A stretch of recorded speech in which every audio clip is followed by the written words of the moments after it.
as the show went on, it got bigger and bigger and bigger and bigger. But I also want to point out that this is the first time that when I was doing a sitcom that I actually had a functioning art department. So we had an art department coordinator, Holly Foster Wells, set designers. We had many set designers come and go. Set decorators, Bruce Kay, Lisa De La Reyes, Mel Cooper. It was a series over the whole series of decorators over the whole period of time. Diane Yates.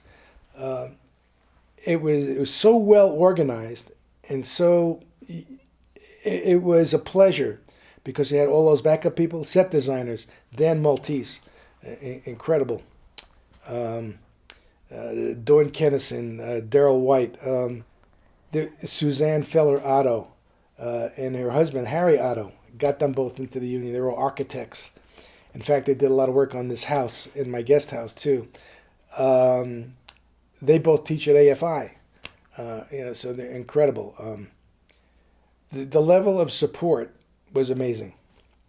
The volume was staggering as far as I think one week we had 13 swing sets.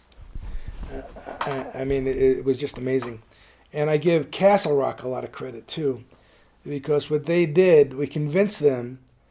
Suzanne and I made up this little report of how many times we used the set. We had a warehouse that we could rent with a warehouseman, that we could use stock sets over and over again, like the Italian restaurant we had. We used that many times.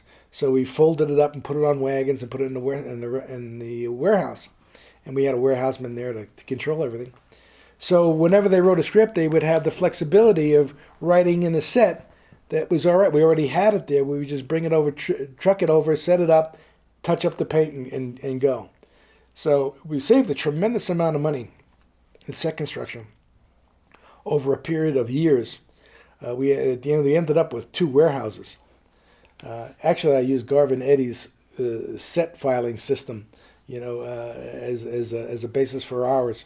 The numbering system, the way he particularly did it, because he did that for Carsey Warner. He did a tremendous amount of shows for them, and they did the same thing. They had a warehouse with stock sets, and I would rent from him, and he would rent from me, and it's because we were both in the same building. That was real important because most sitcoms, even ones that are long running, will have 2 or 3 people in the art department. If you're lucky.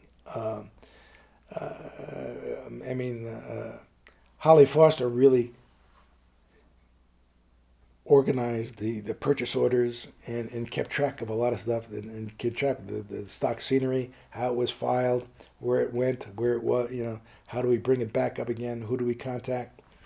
So it was a highly functioning art department.